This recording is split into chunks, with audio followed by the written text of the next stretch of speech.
اس کے آگے گڑ گڑاتے تھے کہ ہمیں اس مصیبت سے بچا دے۔ اور یہ بات ایک اور واقعے سے بھی صاف ظاہر ہے کہ ایک بہت بڑا خطرناک بادشاہ تھا ابراہہ، اس نے مکہ پہ جب حملہ کیا تو اس وقت ان معبودوں کو چھوڑ کے انہوں نے صرف اللہ سے التجا کی تھی کہ اس مصیبت سے ہمیں بچا دے، چونکہ بڑا خونخوار بادشاہ تھا، ان سب کو ڈر تھا کہ یہ تو ہم سب کو مار ڈالے گا، ہمیں لوٹ کے لے جائے گا۔ تو اس وقت انہوں نے اسی سے دعائی دی تھی۔ تو دور تو آپ سمجھ گئے کون سا تھا، حضور صلی اللہ علیہ وسلم کے نبوت کا یہ شروع کا دور تھا، اور بت پرستی اس وقت عروج پہ تھی، اور وہاں پہ جو 360 بت تھے، کوئی لکڑی کا بنا ہوا تھا، کوئی پتھر کا بنا ہوا تھا، کوئی لوہے کا بنا ہوا تھا، کوئی پیتل کا بنا ہوا تھا، کوئی سونے کا بنا ہوا تھا، کوئی چاندی کا بنا ہوا تھا۔ ہر قبیلے کے الگ بت تھے، اور وہ اکیلے نہیں تھے، ان کی بیوی بھی ہوتی تھی، ان کے بچے بھی ہوتے تھے، ان کے ماں باپ بھی ہوتے تھے، ان کے ساس سسر بھی ہوتے تھے، پورا قبیلہ ہوتا تھا، اور ہر قبیلے کا وہ گروپ جو ہے وہ الگ ہوتا تھا، وہ اسی کی عبادت کرتے تھے، انہوں نے اپنے الگ الگ وہ بانٹ رکھے تھے، اور وہی ان کے قبیلے کی پہچان تھی کہ یہ فلانے کے پرستار ہیں، یہ فلانے کے پرستار ہیں، اور اللہ کی وحدانیت سے وہ دور ہو چکے تھے، ایک اللہ کو ماننے کے وہ منکر ہو گئے تھے۔ تو اس وقت یہ صورت نازل ہوئی، یعنی سورہ اخلاص۔ وجہ کیا تھی؟ چونکہ انہوں نے حضور پاک صلی اللہ علیہ وسلم سے طرح طرح کے سوال پوچھنا شروع کر دیے کہ آخر آپ کا یہ اللہ ہے کون؟ کیا اس کی خاصیت ہے؟ اس کی حسب نسب کیا ہے؟ اب جیسے انہوں نے اپنے وہ معبودوں کو بانٹ رکھا تھا، ان کا باقاعدہ وہ حسب نسب کہتے تھے کہ ان کے باپ یہ ہیں، ان کی اولادیں یہ ہیں، اور ان کا حسب نسب جو ہے یہ ہے، تو اسی طرح وہ اللہ کا بھی حسب نسب پوچھتے تھے۔ اب انہوں نے ان معبودوں کو سونے، چاندی، لکڑی، پتھر وغیرہ سے بنایا تھا، تو پوچھتے تھے تمہارا اللہ کائے کا بنا ہوا ہے، دیکھنے میں وہ کیسا ہے؟ چونکہ انہوں نے اپنے معبودوں کی طرح طرح کی شکلیں دی ہوئی تھیں، کسی کی جانور کی سی شکل تھی، کسی کی انسان کی سی شکل تھی، طرح طرح کی شکلیں دے رکھی تھیں ان معبودوں کی، بڑی بھیانک قسم کی بھی شکلیں تھیں جس سے لوگ خوف زدہ ہو جائیں اور ان کے آگے جھکیں۔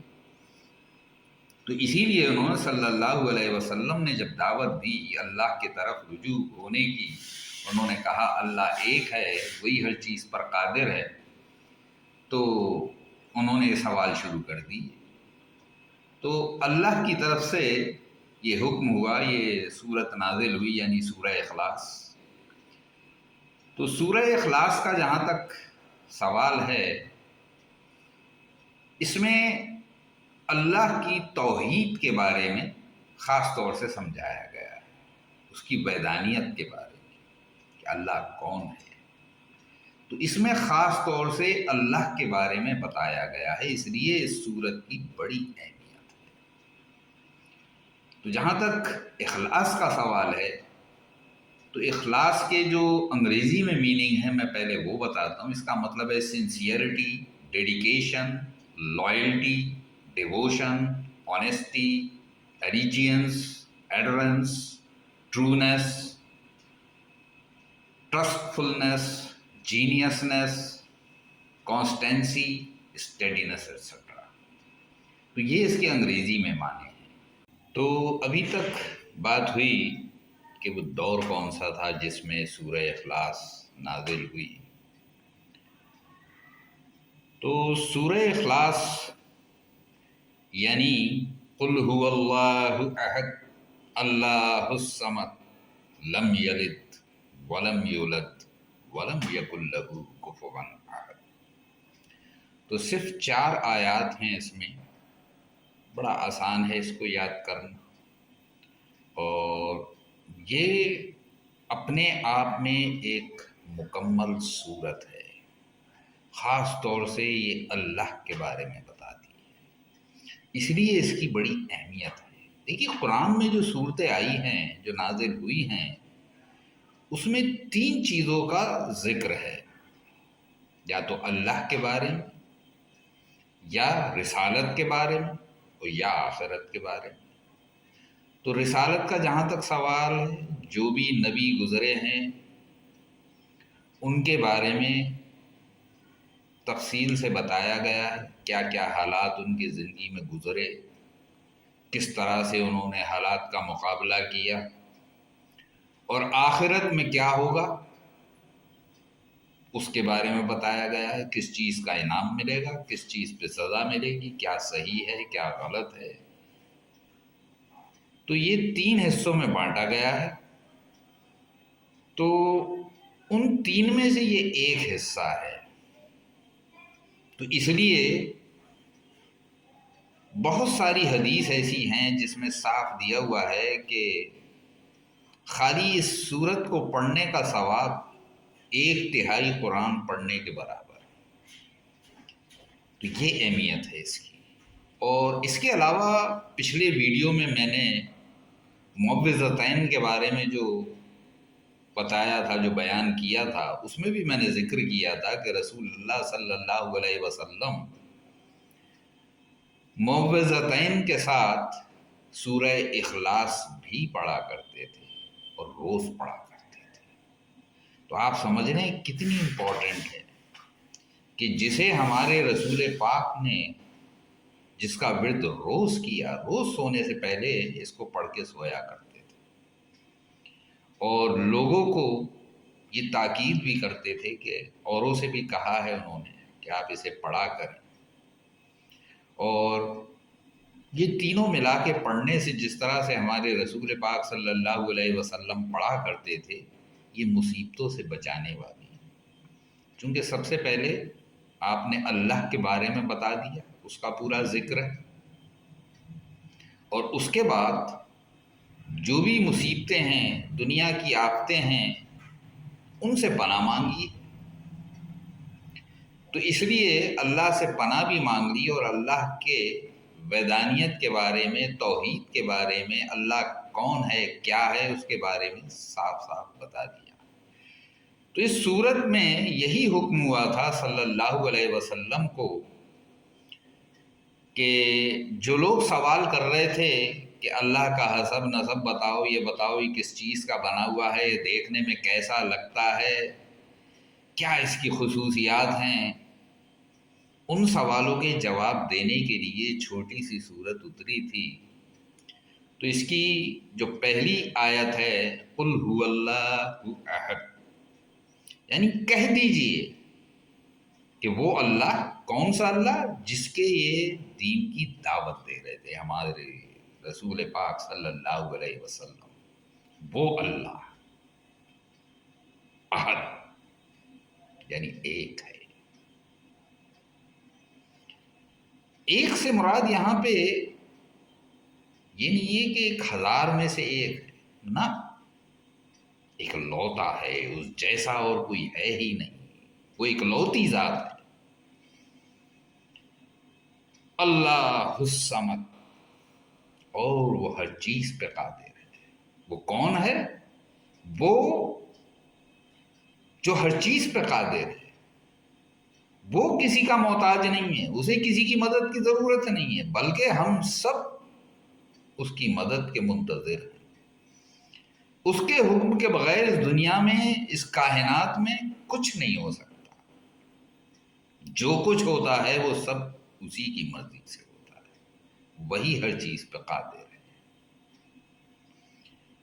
تیسری چیز، تیسری آیت، لم یلد ولم یولد، اس کی نہ کوئی اولاد ہے اور نہ وہ کسی سے پیدا ہے۔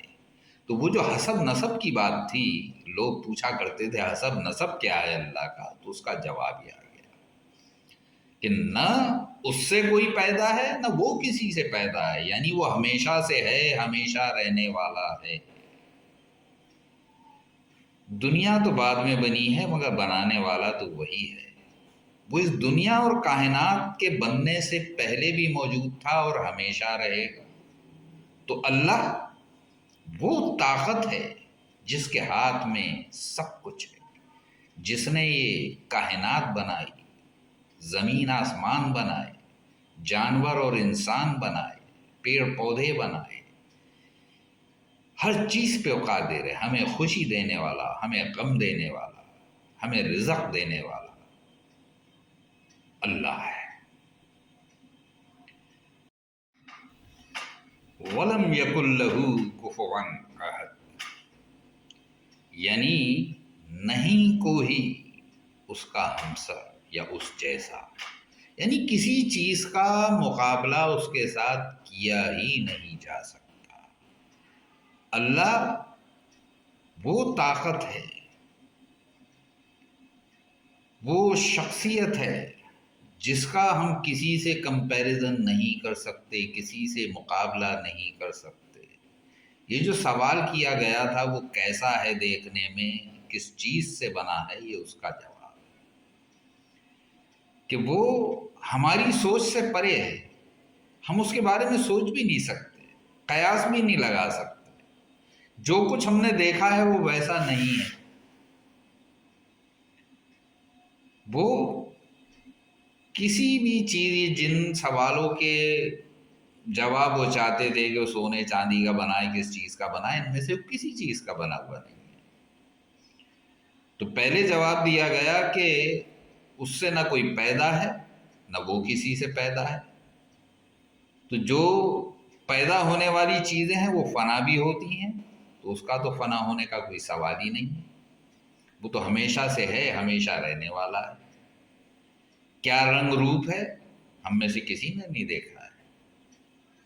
خالی وہ طاقت جو اس دنیا، اس کائنات کو چلاتی ہے، اس کا نام اللہ ہے، اور اس کی نہ کوئی شکل صورت ہے، نہ کوئی جسم ہے، نہ جسم کے حصے ہیں، نہ اس کو بھوک لگتی ہے، نہ اس کو نیند آتی ہے، نہ اس کو پیاس لگتی ہے، نہ وہ بیمار ہوتا ہے، نہ کبھی سوتا ہے، نہ جاگتا ہے۔ وہ ہمیشہ سے ہے، ہمیشہ رہنے والا ہے، اسے اللہ کہتے ہیں۔ تو یہ اللہ کی طرف سے حکم تھا کہ ان منکروں کو، ان کافروں کو بتا دو میرے بارے میں کہ میں کون ہوں۔ ان کے سوال تھے نا کہ اللہ کے بارے میں بتائیے کہ کون ہے یہ۔ تو سب سے پہلی چیز تو یہ کہ وہ طرح طرح کے معبودوں کو مانا کرتے تھے، تو اس نے کلیئر کر دیا کہ اللہ ایک ہے، ایک لوتا ہے، اس سے نہ کوئی پیدا ہے، نہ وہ کسی سے پیدا ہے۔ وہ کوئی جسم نہیں رکھتا ہے، کسی چیز کا بنا ہوا نہیں ہے۔ خالی ہم اس کے بارے میں سوچ سکتے ہیں، محسوس کر سکتے ہیں۔ نہ ہم نے دیکھا ہے، نہ کسی اور نے دیکھا ہے۔ کس چیز کا بنا ہے ہمیں نہیں پتا، اللہ ہے، اس کا کوئی جسم نہیں ہے۔ تو یہ سچائی ہے جو کہ اس صورت سے سامنے آئی، اور اس کو پڑھنے کا تو فائدہ میں بتا ہی چکا کہ یہ فائدہ ہے کہ آپ یہ سمجھ لیجئے اس اکیلی صورت کو اگر آپ نے پڑھ لیا تو یوں سمجھ لیجئے آپ نے ایک تہائی قرآن پڑھ لیا۔